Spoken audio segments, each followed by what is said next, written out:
That's all. Thank you, Sue. That's it. All right, let me make sure this is broadcasting and live. Come on, back. Let's go. Here we go. I just wanted to bring you a treat. Okay.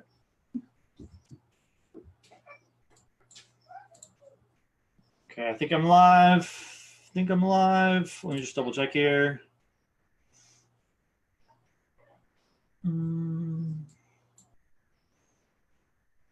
I have no idea why this is going so slow. All right, give me 2 seconds here. This shouldn't be so slow. There we go. All right, cool. All right, I'm live. I'm good to go. All right, so welcome everyone. This is Jake Adams, and welcome to the 30-day challenge for better clients. And what we're going to be doing is talking today about value and why we need to create a target market or ideal audience or target market or a niche, if you will.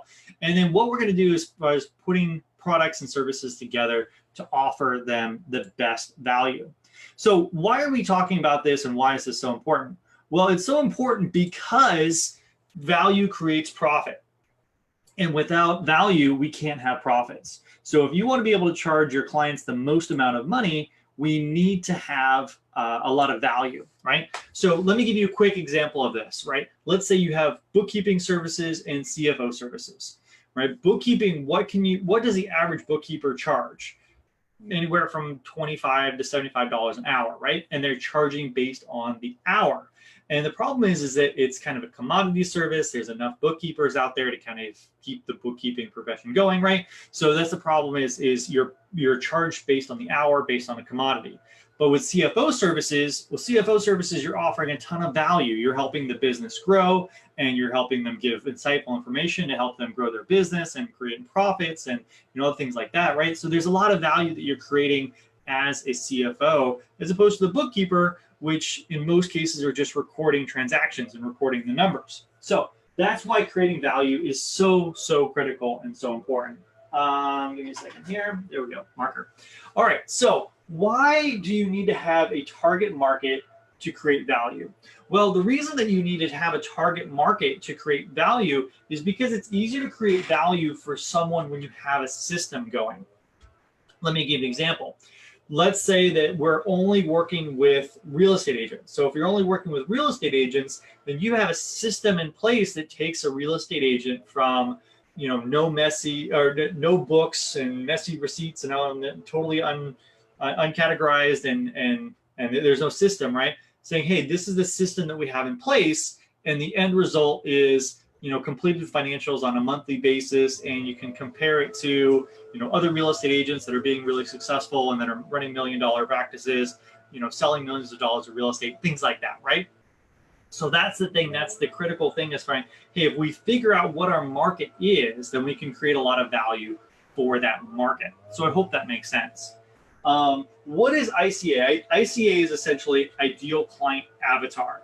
So once we have our target market, which is the industry that you want to work with or the niche, the ideal client avatar helps you hone down and saying, who is it that I really want to work with?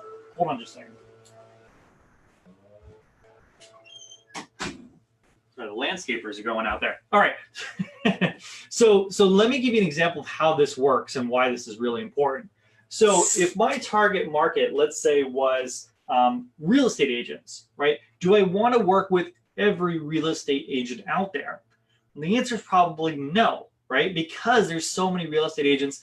Some just do 1 or 2 transactions a year. Some are some part-time real estate agent and part-time something else, or some just do it on the side. So that's the thing is when I target in on, let's say, real estate agents as my target market, I need to hone down or distill down even further to working with, let's say, successful real estate agents. So my ICA is a successful real estate agent. Well, what is a successful real estate agent? Well, a successful real estate agent is probably doing over $200,000 a year in gross commissions. Perfect, right? So you can even, so what I've done is I've taken, instead of just saying, okay, I'm working with every real estate agent, I'm saying, no, I'm working with very successful real estate agents making over $200,000 a year gross. That makes sense. Good. So what I can do is I can even tone this down or distill this down even more. I can say that my ideal client avatar, my ICA, has kids or has, kids that are young.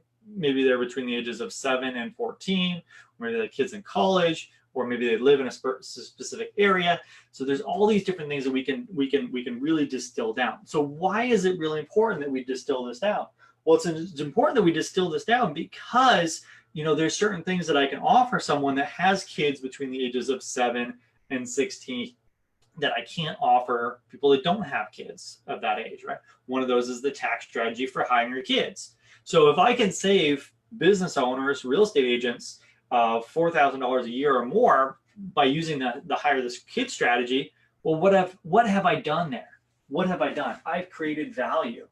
So I've created value for that type of person or the person that has those attributes, where I created value for that person that I can't create value for someone else, someone that doesn't have those things. So I hope that makes sense.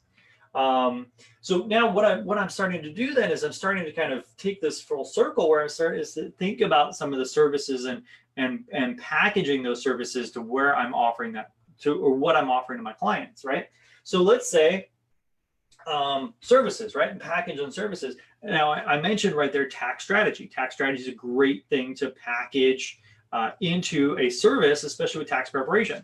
So essentially what you're doing is you're taking tax preparation up a notch. So you're not just a tax preparer, you're a tax strategist. And when you do that, what you're doing is you're creating what? Value, more value. So what I've done is I'm putting together tax strategy as part of this package of services. So I hope that makes sense.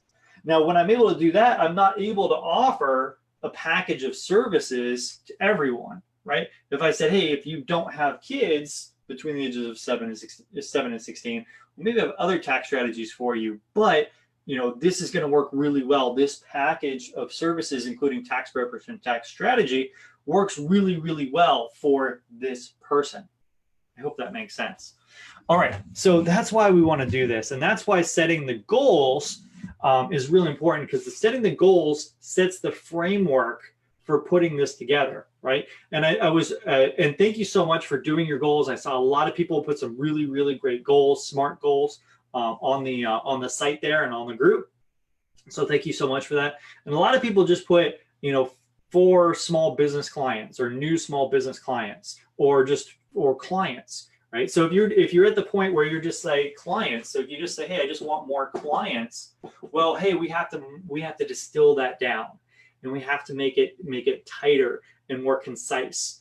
And I'll tell you the reasons why we need it tighter and more concise in just a second. So if you just put clients, we want to kind of distill that down and make that more concise to, let's say, small business clients. So if you put small business clients, that's great, but you can distill it down even more to that target market or that niche or to that ICA. And in most cases, you can hit 6 figures as a tax preparer, as a tax professional, with only about 30 clients. 30 or so clients. So the numbers don't have to be crazy to make sense. You just have to find a handful of clients. So if you have small business clients, or if you have small business as your goal, small business clients as your goal, my challenge for you now is to define that down or distill that down even tighter. Who are the clients you really, really like working with? And start looking at your current clients and saying, hey, I really, really like working with this client, or I really like doing this, right? Let's see, someone put something here in the chat. Let me check this really quick. Sarah says, I'm still trying to figure things out. So Sarah, give me just a second. I'm going to actually jump on live with anyone who wants to work through this live with me in just a second. Cool. All right, so value, target market, ideal client, package, and services. You can see how this all kind of works together. So small business, then we would distill this down to industry. Cool, I probably spelled that wrong. All right, so I hope that makes sense for you. So now, why do we want to create this value? And why do we want, if we just said, I just want more clients, why is it really important to distill it down? Well, it's really important for your marketing, and we're going to get to marketing next week. But what's really important is we want to say, how are we reaching out to these clients, these prospective clients, and the people that want to work with us? What is the message that we're delivering to them? So when you're just kind of getting started out, you may be kind of struggling with this. So let me tell you what I had a lot of success with and what worked really well for me. So when I was first getting started, I had no idea who I wanted to work with or what a target market is or ideal client. I just didn't really have an affinity to any area. And I'm like, I don't know, who am I going to work with? So what I was able to do is I was able to kind of look inside myself, and I said, hey, I'm really pretty good at public speaking. I like to get out and help people. I like to kind of give presentations. I'm a natural teacher. So what I want to do is I want to go out and do presentations. So if I was able to go out and do presentations, what would be the easiest industry or easiest market to go out and do presentations for?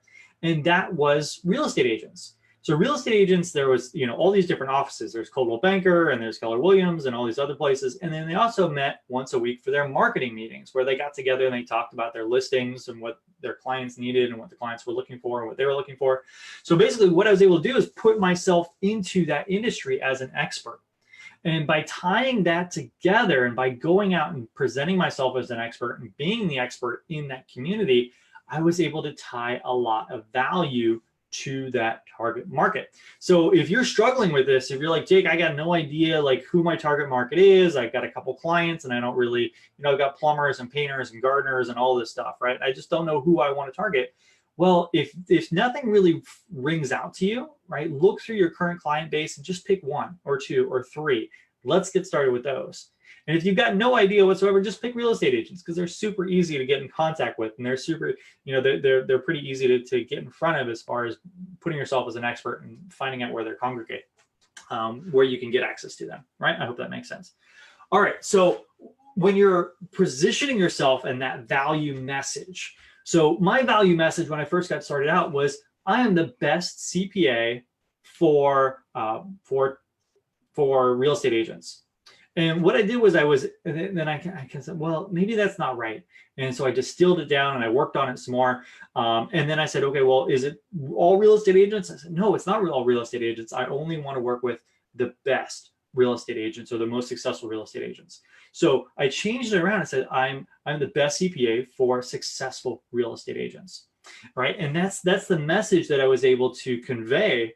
And then by positioning myself in their industry as the industry expert, they kind of saw that, right? And then so the more that I conveyed that message that I was the best CPA for professional real estate agents, what happened was professional real estate agents were starting to become attracted to me, right? Not in that way, but in the business way, right? So, and it's kind of magnetic, and they're like, okay, the more times that I put that message out, the more times that people would come to me and they would say, hey, I heard you were the best CPA for successful real estate agents. We're a successful real estate agent, so we want to work with the best. How do we work with you? So that was really, really great as far as how that worked. So I hope that makes sense for you. Okay, so how did I become the best? Well, I became the best because I was focused in on this package of services. And the package of services was, how do I provide the best services? Well, I was either doing bookkeeping or bookkeeping review on a quarterly basis. I was helping them do things like tracking their mileage, making sure they were taking all their deductions, making sure that they were looking at tax credits and tax strategies. And I was being proactive with them, making sure that I was helping them save the most amount of taxes, talking to things about like S corporations and hiring the kids and the medical expense reimbursement plans that no one else was talking about, right? So by providing information that no one else was talking about, I was able to provide them the best amount of value and positioning myself as the trusted expert, as the best CPA for successful real estate agents. So I hope that makes sense for you. All right, cool. So we covered a lot there. So what I want to do is go ahead and close out the video. If you have any comments or questions, go ahead and put those in the comments here. If you're kind of struggling on this, let me know. If you're dialed in and you know exactly what the value and your products and positioning for your target market is, go ahead and put those down in the comments so we can help you out with that. So you can help other people by showing what you're doing. And then also if you need some refinement on it, put it in there too, so I can help you on the refinement. So what I'm going to do is go ahead and open up the call. We've got Cynthia, Sarah, and Steven on here live. So if one of you guys want to jump off, unmute yourself, and we'll go ahead and jump on live. And I'll go ahead and work through this target market product package ideal client with 2 or 3 of you live here on the call. So go ahead and unmute yourself if you want to jump on live with me right now.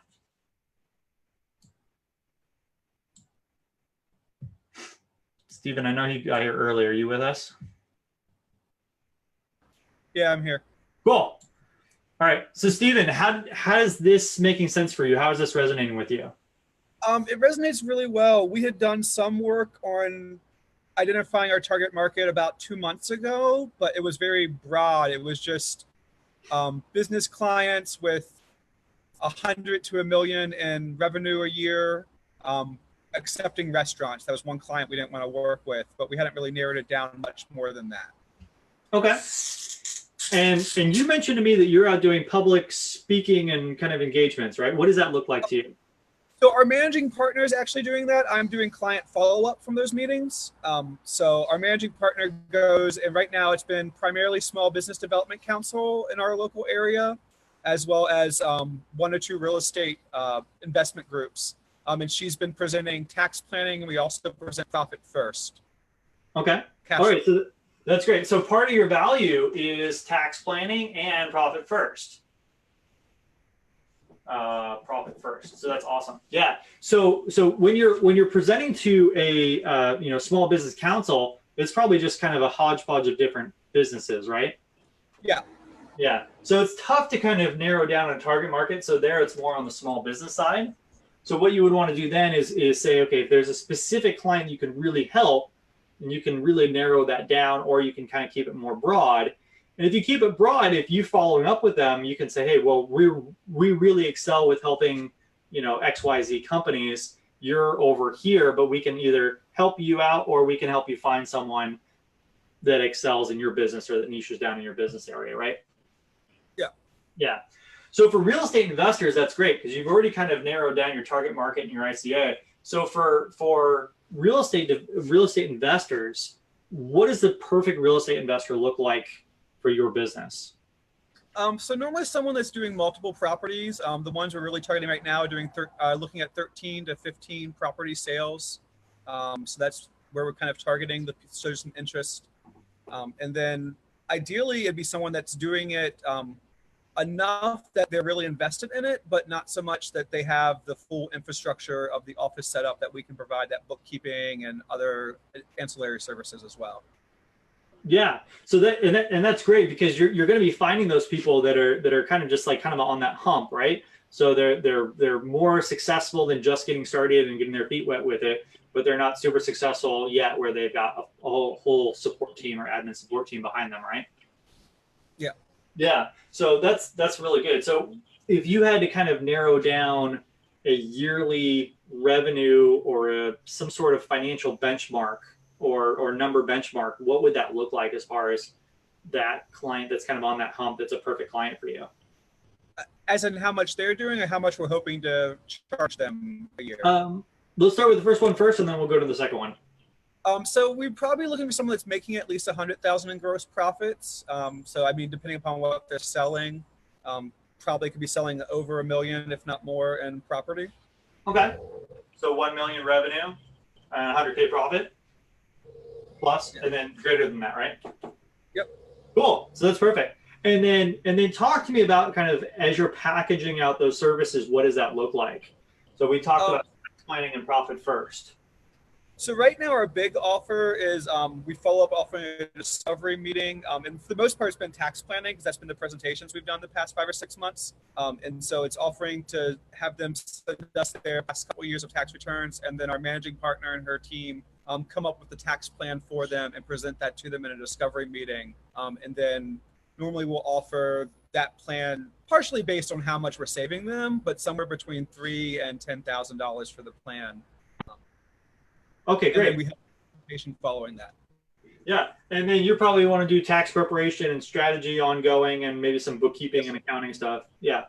All right. So kind of range. What does that look like, or kind of ballpark? What does that look like for someone that kind of fits that?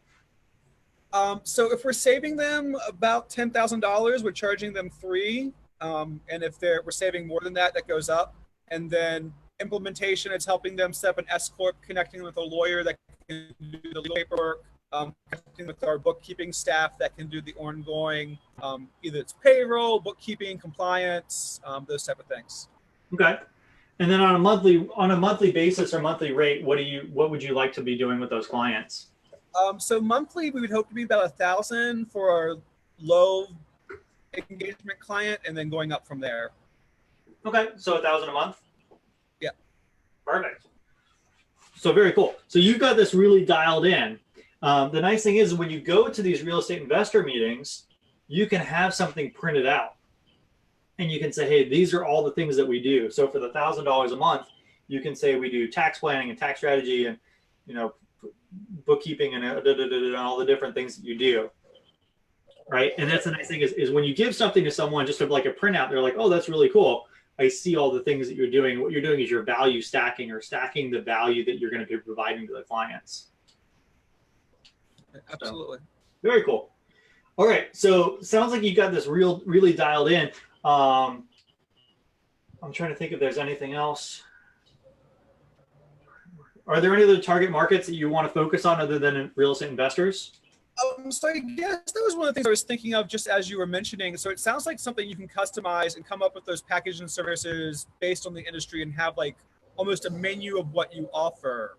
And so I know we do a lot of in our corporate tax keeping, we aren't necessarily doing tax planning for them yet, but I'm hoping we can convert some like construction and contractors. So, I mean, that would be another target I would want to try and look at as we're going forward.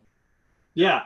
And the nice thing is as you kind of develop these in pods, if you will, you're able to provide more value, right? So some value that you can provide for the real estate investors would be things like opportunity zones or 1031s or monetized installment sales or, 453 installment sales, things like that, right? So the more that you know about that, the more value that you can create. But then construction may not need that kind of stuff. Yeah. Right. So that's why it would be almost a separate pod where, okay, for the construction companies, we're looking at 179 and the maximum of 179 deductions. And okay, how do you grow your business, return on assets and things like that. Okay. Right. That makes a lot of sense. Yeah. So that's kind of the nice thing about having multiple target markets is that you can do more. You, of course, more revenues, more cash flows, you can keep your business growing. But at the same time, it requires different skill sets or different knowledge. And so it's nice kind of having in 2 or 3 different target markets so you can really be knowledgeable about those things so you can create a lot of value, especially if you're doing advisory services, accounting advisory, CFO type level services. Okay, great. Thank you very much. Cool, you're welcome. All right, Cynthia, are you there?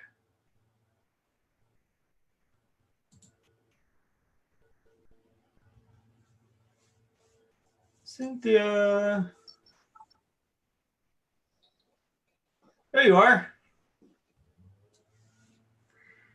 You're on mute though. I'm going to unmute you. There you are.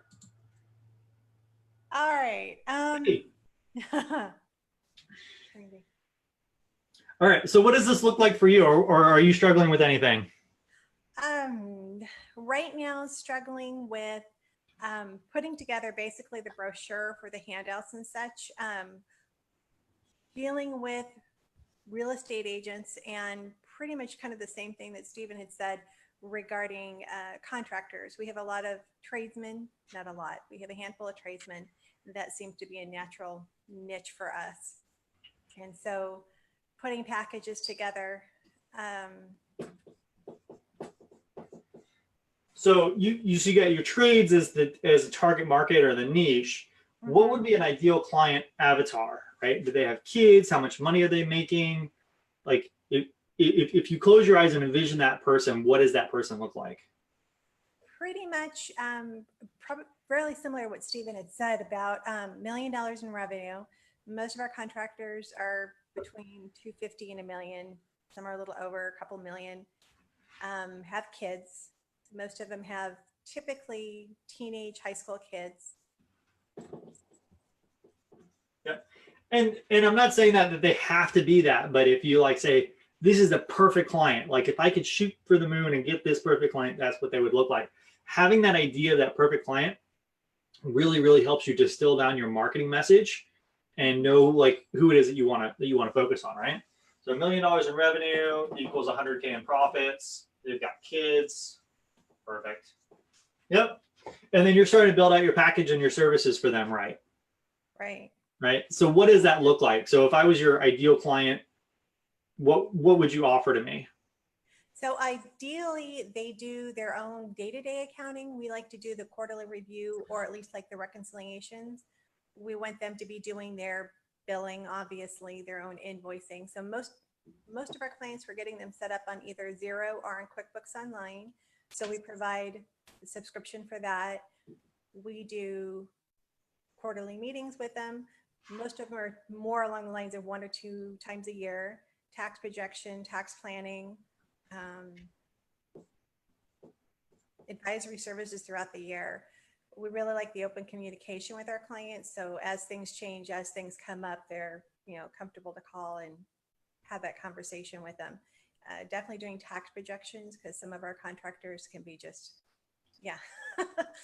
all over the map on really good years and really bad years. So just kind of keeping on top of that and helping them make sure that they're on top of that and taking advantage of things as we're going through the year. Nice. Yeah. And that's the thing, is sometimes contractors are really disorganized and their receipts are everywhere. So if you say, hey, in order to do tax planning and tax projections, we need you to do the QBO, right? We need to have these numbers updated, because if we don't have good numbers, we can't do tax planning. I will say most of our contractors are surprisingly organized. That's good. Yeah. And a couple of them are manual. They literally keep ledgers of their information. So that works. They're not on QBO, but they're able to provide fairly accurate numbers they actually scan on their side using, one of the scanning programs. Like a Neat. Yeah, like a Neat. Yeah. And so they're using that to track their receipts, and they're keeping track of it, but then they give me just basically manual ledgers for preparation. But they've got very good records of, labor costs and such, so that they've got pretty good information. So Cool. Yeah. So the next thing, like the next step up, would you, like the CFO is kind of saying, hey, if you do have sporadic years, why do you have sporadic years? Is it because of staff or marketing or operations or systems? And, kind of dialing that down and saying, hey, financially, we notice that, when we, pay our employees more, right, we get better employees, right? Or it's more consistent. Or marketing, marketing is normally at 10% of revenues, but, when we went to marketing at 15% of revenues, revenue spiked or something like that, right? So those are all really good financial things that we can kind of distill and find out, because we have access to their books and records and things like that, right? Mhm. Cool. So what does that look like cost-wise for you? Are you billing them monthly or quarterly? yeah, we're billing most of our business clients are on monthly. I've got a handful that are not. Moving them to the monthly program is my goal, is to put them on the monthly package so that we are touching base on a more frequent basis. I've got a couple that are just annual clients that Yeah. you need to change. And then what's your average monthly that you're charging them for this kind of stuff? I did the average last night. We've got about 25 clients, and our average is around 300. Perfect. Or some lot less. Yeah. Not a So lot. $300 a month, 25 clients, that's really close to 6 figures. Yeah. Cool. That's just in our monthly. And then we've got tax prep and stuff. And that's where I'd like to build up the monthly and the less is more, and get rid. We raised our prices this year with the tax plan changes, and I was hoping to lose about 30% of our clients, and we didn't. So yeah. So I'm expecting next year will be, after everybody's kind of gotten through the first year with the tax changes and fully understanding it, a lot of our smaller clients will either drop off or find other avenues. But we were kind of shocked that they didn't drop off as much as we had hoped. So That's right. And like I always say, move them up or move them out. So as long as you increase your price and they're becoming more valuable clients with more profit built in, then yeah. And so, there was more, price increases, and we were really expecting them to, and there's still some legacy ones that we've got lower prices, but fewer and fewer each year. So that's a good thing. Very cool. And do you find it difficult to niche down or figure out this target market? Are you really comfortable with that and with the market you picked? I'm comfortable with the target market. It's more, we're not going out and doing a lot of advertising or marketing per se. We're doing online. Most of our handful of the last clients and referrals we've gotten have been referrals from existing clients, or actually our online website has generated surprisingly some people coming in. We just redid our website a month or two ago, and we put on the website the industries that we serve.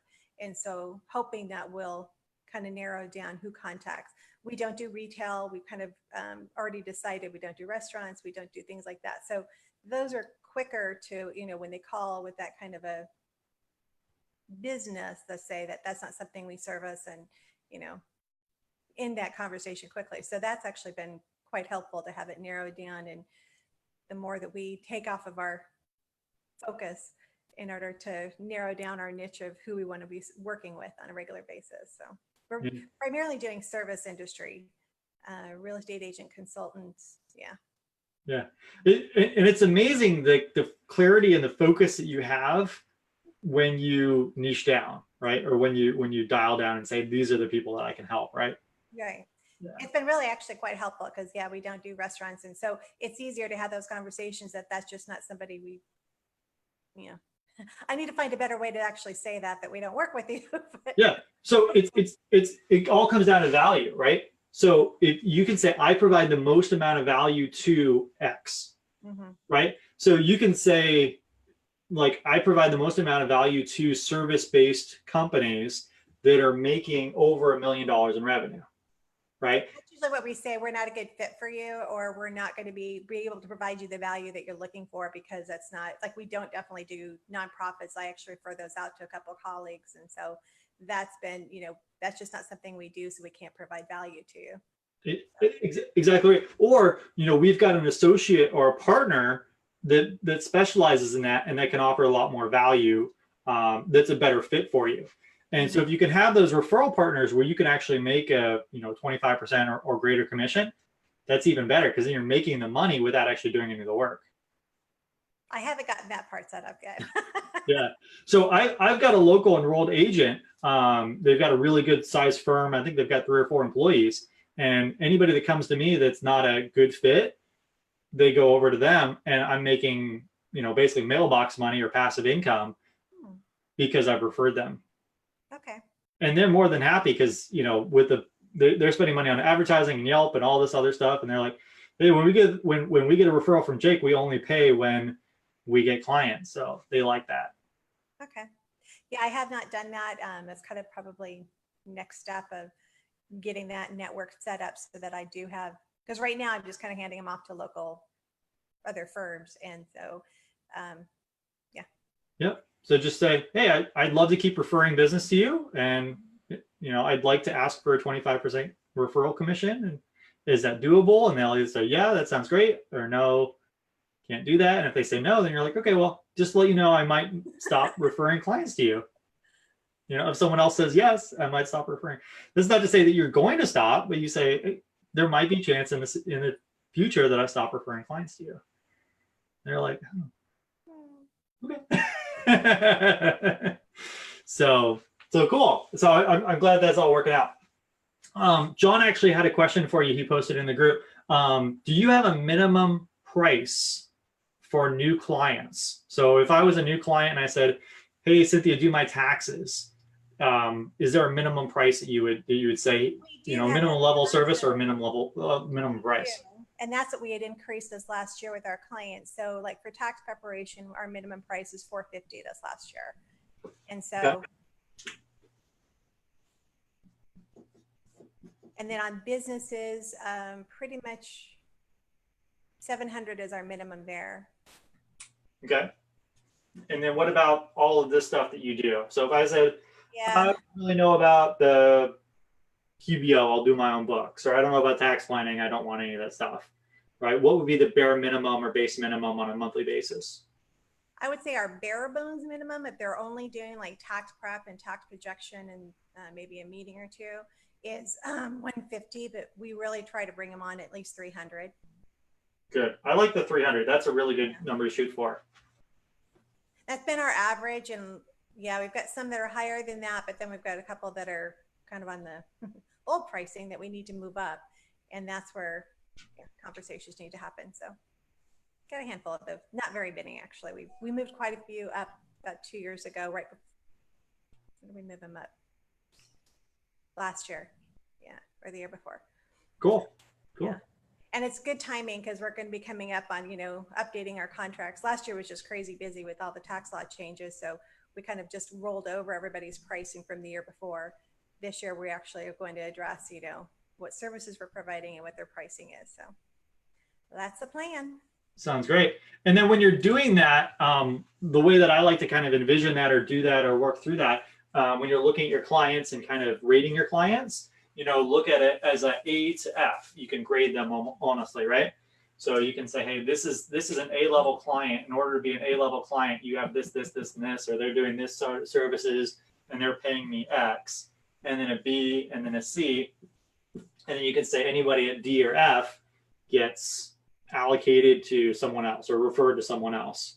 We've gotten rid of most of the ones. We actually really enjoy most of our clients now. Over the years, we've been selective and have been liberal at firing clients that have just not worked well with us. So we don't really have any DFs left anymore. Cool. That's the best way. All right. So great. So thank you so much for that. And then, so I'll go ahead and let you go. And then Sarah, are you on?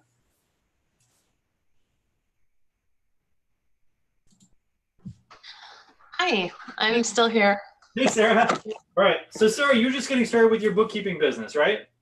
Yes, All right. my husband and I are doing it together, and I'm more the marketing side of it, and he's like more the bookkeeping part of it. Cool.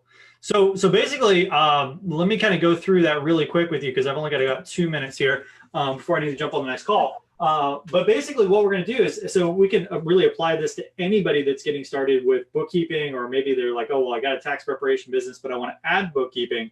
So here's the thing that you want to do is you want to always look at how you're going to be increasing your value. So if you're just doing, and I hate to say just doing books, because bookkeeping is really, really important. So please, when I say just doing books, if there's any bookkeepers, like yourself or anyone else that's watching this, please don't take offense to that. But what I am trying to say is when I say just doing bookkeeping is the value. So the problem with bookkeeping is just recording transactions. So if that's all you're doing with bookkeeping is recording transactions, the problem is that you're never going to get more than an hourly rate. Does that make sense? Yes. So you're always going to be between 25 or even lower, right? The problem with bookkeepers is that now with India and Philippines and globally, they might even be able to push that down even more. Some people are even saying, hey, how can I get my bookkeeping done for $7 or $8 an hour? Not even at 25. So $25 to $75. I've seen some bookkeepers in the area at like 75 bucks an hour in the higher rate areas. So basically what we want to do is we want to get that. How do we provide more value than just bookkeeping? So normally what we look to is accounting, right? So what is the difference between bookkeeping and accounting? Well, it's usually a higher level service. There's more intricate transactions for bigger businesses. So what you're going to want to do is you're going to want to do accounting. You're going to want to look for bigger businesses. So if you do little businesses, if you do mom and pop businesses and you say, hey, it's going to be $100 a month to do your bookkeeping, they're going to want you to do so much for so little. But on the contrary, or on the reverse of that, if you go for a bigger business, they're going to be like, hey, $100, I'm not, I pay $100 for this, which doesn't give me as much value as, you're charging me that. Right? So you can feel confident and comfortable charging much more because you're working with a bigger business with a bigger budget. And they're able to kind of change things around, see more value in what you're doing. So accounting. Also, when you're working with bigger businesses, they need more analysis. So accounting also comes the CFO level services or analysis. So when you're doing CFO level analysis, what do you think a CFO or contract CFO charges on a per hour rate? I don't know. Right? It's usually anywhere from $100 to $300 an hour. And the reason that they're making 4 times more than the bookkeepers is because they're doing forward-thinking projections and looking forward, as opposed to the bookkeeper, which is kind of looking prior year, right? Or looking at previous transactions. Okay. So are you recording history or are you projecting the future? Okay. When you're projecting the future for a business owner that sees the value in that, they're willing to pay you a lot more than someone that's just based on compliance, right? I need to have bookkeeping because I need to get my taxes done. I just need this to happen. Compliance, right? So that's the thing, is we always want to focus on this. And there's so many more things that we can add to that, right? So we talked about tax planning and we talked about profit first. Now, if you don't know anything about tax planning, it's actually pretty easy. You can have that initial conversation and then work with a tax preparer or a CPA that's comfortable with tax planning and says, yeah, we do S corporations, we do medical expense reimbursement plans, we do all this stuff, right? So you can kind of position yourself. If you're not doing that, you can position yourself with someone that is. Again, it's adding more value. They're not just doing tax preparation, they're doing tax strategy and tax savings. And then Profit First is a great thing. If you're not familiar with Profit First, Mike Michalowicz, look into that Profit First program. But it's something that you can add to that CFO level and analysis. So you can say, hey, we're doing this, but we also do Profit First. And we also help you save money on taxes. And we also do this, and we also do this. And that's the thing, is you're constantly stacking the value. And when you stack the value with more and more value, you're able to then charge a higher rate because you're helping the business in more ways. Does that make sense? Yes. Yeah, that does. I appreciate that. Yeah. So hopefully that was helpful for you. Closing up here at the 45-minute mark. So thank you everyone for watching this and joining in.